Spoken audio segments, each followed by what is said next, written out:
Yep, and we got Skew, of course.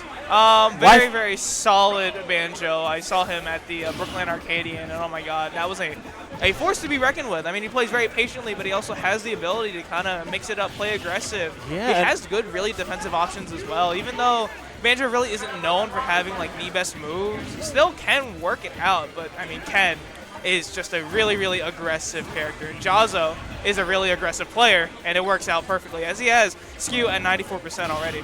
I'm saying, man, like Skew, like he has a bag full of tricks right now, and I don't even know if we're gonna be able to see him pull out a magic trick out of the hat because Jazzo was on this man like white on top of rice. Jesus Christ, got your order served up fresh and hot. That's crazy because I commented with Mont Neva earlier, and he also said. No, not today. Oh, like at Fusion, and he said the exact same line. And I was like, huh. All right, I'm gonna do it now. But this is the issue that you kind of face when you play against Ken. The frame traps, the tech chases, air dodge reads. Ooh, crazy. My goodness, gets that down air gracious. off, and that's a spike. No room to breathe at all. Nope. And coming what you're saying, about like finding ways to punish Ken, it's really hard to whiff punish this character. Oh yeah. Like you would think like a character with the archetype of Banjo, a typical zoner. Beautiful setup, by the way. Yeah. A zoner with like decent boxing options and like someone who can strong kill options would be able to kind of keep Ken pinned down. Mm-hmm. But Jazzo's defense is a force to be reckoned with. Yeah, I feel like the only issue with Banjo in this kind of matchup is that his airspeed isn't necessarily the best. His air drift especially is not that good. Yeah, he ain't no aerodynamic bear. Like he don't got wings. He has wings. But they're not doing much, Look, I will say. Those wings can only do so much when you have an entire bear having to carry him. Like, the fact that Kazooie can kind of just carry him while he's running is a feat of its own. That's a fact. Flying is different. Like, I need her workout regimen. They must go crazy. Yeah, but hopefully... almost a shield almost break. But I feel like Skew would rather this position, rather not lose that stock. And you can kind of see... Oh, my God! Down.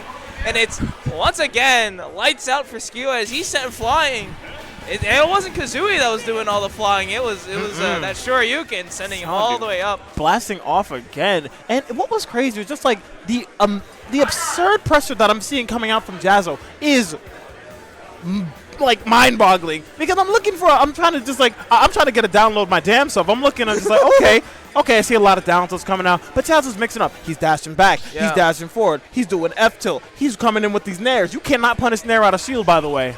And it's also not even the fact that he has these setups. It's the fact that he has setups with some of the weirdest hitboxes in the world. He literally hit the back end of nair. It's up tilt into Shoryuken to kill. So it's like Jazzo knows his character so well. I mean, he is top 50 in the world for a reason, I'm saying, what is he, 49? 48? 48. He deserves that. Yes, definitely. And I ain't going to lie to you. The back hit of the nair that I've seen, that is definitely some Street Fighter shit because I've definitely crossed up some people with a Ryu, crossed up medium kick. That's textbook Street Fighter right there.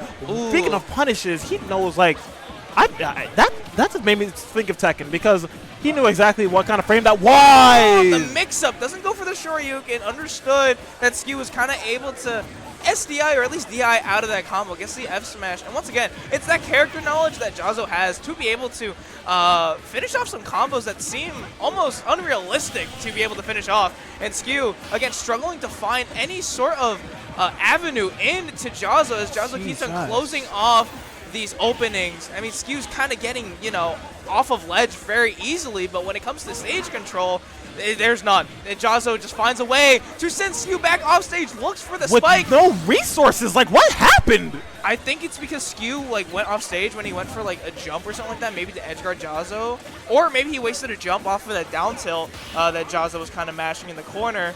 But yeah, it's tough. It's if there's one thing I learned that some of these FGC characters, you cannot just you cannot waste a resource so haphazardly. Yes. And Jazzo, parry demon as he is, and just also a master of pressure. See right there, Skew already burned his jump.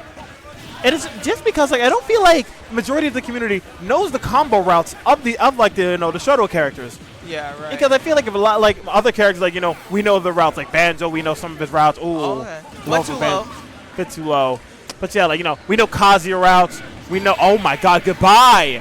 Goodbye. Consistency is key with Jazzo, and he's hitting those Shoryukens every single day of the week, every second of that set. And every second mattered for Jazzo as, again, we kind of saw that Skew had no opportunity to kind of run away, set up some sort of traps,